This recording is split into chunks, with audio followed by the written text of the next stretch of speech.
السلام علیکم ورحمۃ اللہ وبرکاتہ۔ عزیز بہنوں، ہم آج انشاءاللہ شروع کرنے لگے ہیں اپنے قرآن پاک کا ترجمہ۔ انشاءاللہ ایک ایک رکوع ہم پڑھیں گے اور اس میں سے ہم یہ دیکھیں گے کہ ہمارے لیے کون سی عمل کی باتیں ہیں جو اس میں سے ہم نکال کے اپنے پریکٹیکل لائف میں لے کر آئیں، اور اپنا محاسبہ انشاءاللہ ہم ساتھ ساتھ کرتے جائیں گے۔ مختصر جامع کلاس ہوگی انشاءاللہ، اسے خود بھی سنیں اور خود بھی اس پر عمل کریں، اور دوسرے فرینڈز اور فیملی کے ساتھ بھی شیئر کریں تاکہ اوروں کو بھی اس کا فائدہ اور آپ کے لیے بھی یہ صدقہ جاریہ بن سکے انشاءاللہ تعالی۔ اللہ تعالی ہمیں بہترین علم حاصل کرنے اور اس پر عمل کرنے کی توفیق اور سعادت نصیب فرمائے، آمین یا رب العالمین۔ تو شروع کرتے ہیں۔ اعوذ باللہ من الشیطان الرجیم، بسم اللہ الرحمن الرحیم، رب اشرح لی صدری ویسر لی امری واحلل عقدۃ من لسانی یفقہوا قولی۔ دیکھیں آپ لوگوں کی بہت توجہ چاہیے اس وقت، بہت توجہ سے غور سے سنیں، سمجھیں اور سیکھنے کی کوشش کریں۔ سورۃ البقرہ کا ہم پہلے تعارف کر لیتے ہیں۔ اس کی کل آیات ہیں 286 اور یہ 2.5 سپارے پہ مشتمل ہے۔ اسے قرآن کی چوٹی بھی کہا جاتا ہے۔ پہلا گروپ جو اس میں شامل ہے قرآن پاک کا، اس میں سورۃ البقرہ اور سورۃ آل عمران جوڑا ہے۔ سورۃ البقرہ اور آل عمران کو جوڑا بھی کہتے ہیں، اور یہ قرآن پاک کو جن گروپوں میں تقسیم کیا گیا ان میں پہلے گروپ میں سورۃ البقرہ اور سورۃ آل عمران ہے۔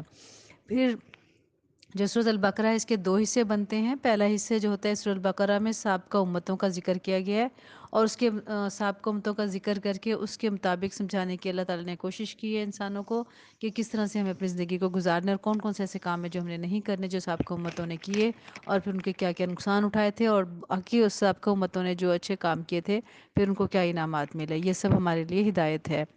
اور دوسرا حصہ جو ہے موجودہ امت محمدی کو خطاب ہے، اور بتایا گیا ہے کہ ہم نے کون کون سے کام کرنے ہیں۔ تو شروع کرتے ہیں۔ اعوذ باللہ من الشیطان الرجیم، بسم اللہ الرحمن الرحیم، الف لام میم۔ یہ حروف مقطعات ہے اور اس کے معنی اللہ اور اس کے نبی ہی بہتر جانتے ہیں، لہٰذا ہم نے اس کو پڑھنا ہے، اور اس کے ایک حرف کے بدلے 10 نیکیاں ملتی ہیں۔ جیسے الف ایک حرف ہے اور لام ایک حرف ہے اور میم ایک حرف ہے، ایسا 3 حروف کی 30 نیکیاں ہمارے لیے بن گئیں، اور ان کو حروف مقطعات کہتے ہیں۔ اس کے معنی کی طرف نہیں دوڑنا چاہیے، یہ اللہ ہی بہتر جانتا ہے اس کے معنی کیا ہے، کیونکہ قرآن پاک ہدایت کے لیے آیا ہے اور نصیحت کے لیے آسان ہے۔ ہم نے اس میں سے نصیحت نکالنی ہے اور اس پر عمل کرنا ہے انشاءاللہ تعالی۔ اب سب بہنیں پہلے تو نیت خالص کر لیں اور یہ سوچ لیں کہ ہم یہاں پہ کس لیے بیٹھی ہیں یا کیوں ہم سن رہے ہیں۔ ہم خالصتاً اللہ کی رضا اور خوشنودی کے لیے قرآن پاک کو سننے کی کوشش کر رہے ہیں، سمجھنے کی کوشش کر رہے ہیں، تاکہ اس پر ہم عمل کر سکیں، کیونکہ قرآن پاک آیا ہی عمل کے لیے ہے۔ جب عمل کے لیے آیا ہے تو اس کو پڑھنا، سمجھنا اور سیکھنا بہت ضروری ہے تاکہ ہماری آخرت بہت اچھی ہو سکے۔ تو اس کو ہم سیکھتے ہیں۔ بسم اللہ الرحمن الرحیم، الف لام میم، ذالک الکتاب لا ریب فیہ۔ یہ کتاب نہیں کوئی شک اس میں ہدایت ہے، یعنی یہ کتاب نہیں کوئی شک اس میں ہدایت ہے متقی لوگوں کے لیے، لاتے ہیں غیب پر اور قائم کرتے ہیں نماز، اور اس سے جو رزق دیا ہم نے انہیں وہ خرچ کرتے ہیں، اور وہ جو ایمان لاتے ہیں اس پر جو نازل کیا گیا طرف اللہ کے، اور جو نازل کیا گیا آپ سے پہلے، من قبلک آپ سے پہلے، وبالآخرات اور آخرت پر، ہم وہ یوقنون وہ یقین رکھتے ہیں، یہی لوگ ہیں ہدایت پر اپنے رب کی طرف سے، اولئک یہی وہ لوگ ہیں، ہم جو وہ المفلحون جو فلاح پانے والے ہیں، ہم المفلحون جو فلاح پانے والے ہیں۔ بے شک وہ جنہوں نے کفر کیا یکساں برابر ہے ان پر، خواہ ڈرائے آپ انہیں یا نہ آپ ڈرائیں انہیں، نہیں وہ ایمان لیں گے۔ مہر لگا دی اللہ نے اوپر ان کے دلوں کے اور اوپر ان کے کانوں کے اور اوپر ان کی آنکھوں کے، پھر وہ پردہ ہے اور ان کے لیے عذاب ہے بہت بڑا۔ اب دیکھیں یہاں پہ اللہ تعالیٰ نے جو ہمیں بات سمجھائی ہے، ایک تو رزق کے بارے میں اللہ تعالیٰ نے کہا، پہلے تو یہ سمجھنے، پہلی آیت کو ہم دیکھ لیتے ہیں کہ یہ کتاب نہیں کوئی شک اس میں ہدایت ہے متقی لوگوں کے لیے۔ تو یہ کتاب اللہ تعالیٰ فرما رہے ہیں کہ اس میں کوئی شک نہیں ہے، اور اس میں جو بھی بات ہے وہ ہدایت ہے کن لوگوں کے لیے؟ متقی لوگوں کے لیے، یعنی قرآن پاک سے ہدایت وہی لوگ حاصل کرتے ہیں جو متقی ہوتے ہیں۔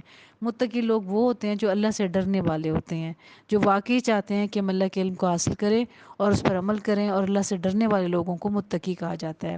وہ جو ایمان لاتے ہیں، یعنی کون لوگ ہیں جو اس سے ہدایت حاصل کریں گے؟ وہ جو ایمان لاتے ہیں غیب پر۔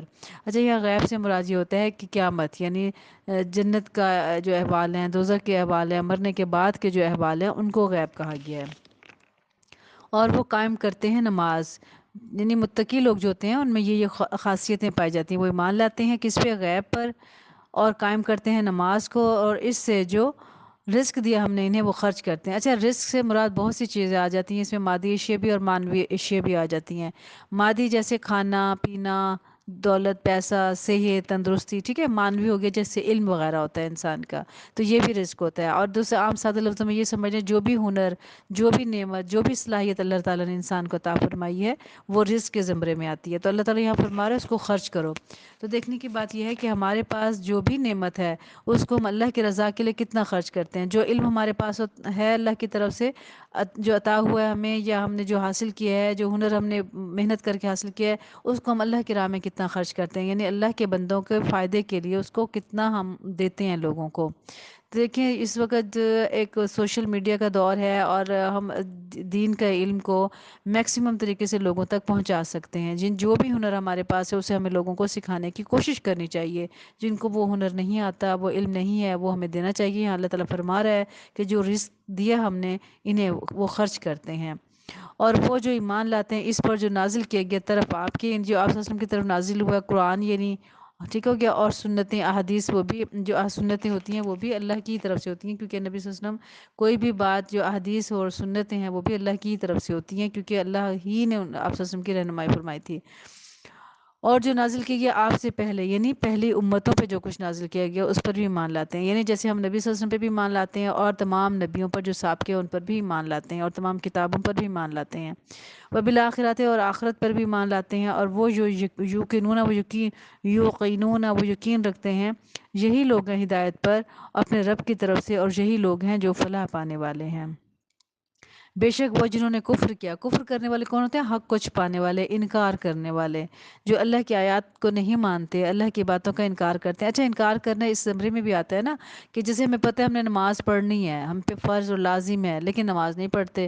ہمیں پتہ ہے جھوٹ گناہ ہے، اور یہ کبیرہ گناہ ہے، اور یہ منافقت کی نشانی، لیکن ہم جھوٹ بولتے ہیں۔ تو یہ بھی جھوٹ، یہ انکار کرنے کے زمرے میں آتا ہے کہ ہم اللہ کی بات کا انکار کر رہے ہیں، تو یہ دیکھ لینا چاہیے۔ تو اللہ تعالیٰ یہاں کیا فرما رہے ہیں؟ بے شک وہ جنہوں نے کفر کیا، یکساں برابر ہے ان پر، خواہ ڈرائے آپ انہیں یا نہ ڈرائے، یعنی جو انکار کرنے والے لوگ ہیں، جو نہیں مانتے، تو ان کو چاہے جتنا بھی ڈرا لیں، جتنا بھی ان کو خوشخبری سنا لیں، یا جتنا بھی ان کو دوزخ کا عذاب کا بتا دیں، وہ نہیں مانیں گے، کیونکہ وہ انکار کرنے والے ہیں، انہوں نے سوچ لیا ہم نے ماننا ہی نہیں ہے۔ تو ان کے لیے اللہ تعالیٰ کیا فرما رہے ہیں؟ آپ ڈرائیں یا نہ ڈرائیں، وہ ایمان نہیں لائیں گے۔ مہر لگا دی اللہ نے اوپر ان کے دلوں کے، اللہ تعالیٰ اعلیٰ سمع ان کے کانوں پر، اور اوپر ابصار ان کے آنکھوں کے، پردہ ہے، وَلَهُمْ عذاب عظیم، اور ان کے لیے عذاب بہت بڑا۔ اچھا، یہ پردہ جو اللہ تعالیٰ نے ان کے جو مہر لگائی ہے نا، ان انسان کے اپنے عمل کی وجہ سے مہر لگا دی ہے۔ اب یہاں یہ نہ سمجھا جائے کہ اللہ نے تو مہر لگا دیا تو بس ہمیں تو ہدایت مل نہیں سکتی۔ دیکھیں اللہ تعالیٰ کو پتہ ہوتا ہے ایک بندہ مسلسل گناہ کر رہا ہے، کر رہا ہے، کر رہا ہے، اور ایک حدیث واقعہ کا مفہوم ہے، جب انسان ایک گناہ کرتا ہے تو اس کے دل پر ایک سیاہ دھبا پڑ جاتا ہے۔ پھر یہ ہوتا ہے کہ وہ جیسے جیسے گناہ کرتا جاتا ہے وہ سیاہ دھبا بڑھتا ہی چلا جاتا ہے۔ اس سیاہ دھبے کے بڑھنے کی وجہ سے وہ ایک دن ہوتا ہے کہ سارا دل کالا ہو جاتا ہے، اور پھر یہ ہوتا ہے کہ اللہ تعالیٰ اس کے دل پہ مہر لگا دیتا ہے، اور اس مہر کی وجہ سے حق بات سامنے بھی ہوتی ہے، انسان اسے ہدایت حاصل نہیں کرتا۔ وہ یہ سمجھتا ہے کہ بس ٹھیک ہے جی، زندگی گزارنی ہے، صبح اٹھنا ہے، نماز پڑھنی ہے، نہیں پڑھنی ہے، بس ٹھیک ہے، گھر کے کام کاج میں لگ جائیں، اور بچوں کی خدمت میں لگ جائیں، اور شوہر کی خدمت میں لگ جائیں۔ دیکھیں بچوں کا بھی خیال رکھنا چاہیے، ٹھیک ہو گیا، اپنے خاوند کا بھی خیال رکھنا چاہیے، اپنی گھرستی کو بھی دیکھنا چاہیے، کیونکہ یہ بھی ہمارے فرائض میں شامل ہے۔ لیکن اس کا مطلب یہ نہیں جب نماز کا ٹائم آئے تو بس سوچے انسان نہیں تو بس اب تو یہ کام پڑا میں کر لوں، نماز پڑھ لوں گی، یہ کام پڑا تو میں نماز پڑھ لوں گی، یہ نہیں کرنا چاہیے۔ ہمیں تمام کام چھوڑ کر ہمیں اللہ کی جو بارگاہ ہے اس میں حاضر ہو جانا چاہیے، کیونکہ نماز، یہ یاد رکھیں، جو نماز ہے یہ ہماری پراپرٹی ہے، آخرت کی پراپرٹی ہے، یہ وہ پراپرٹی ہے، وہ جائیداد ہے، وہ ہمارا خزانہ ہے جو ہم نے اس دنیا سے لے کر جانا ہے۔ ایک حدیث مبارکہ کا مفہوم ہے کہ انسان جب اس دنیا سے جائے گا تو وہ تین چیزیں اس کے ساتھ جاتی ہیں: مال جاتا ہے، اولاد جاتی ہے، اور اعمال جاتے ہیں۔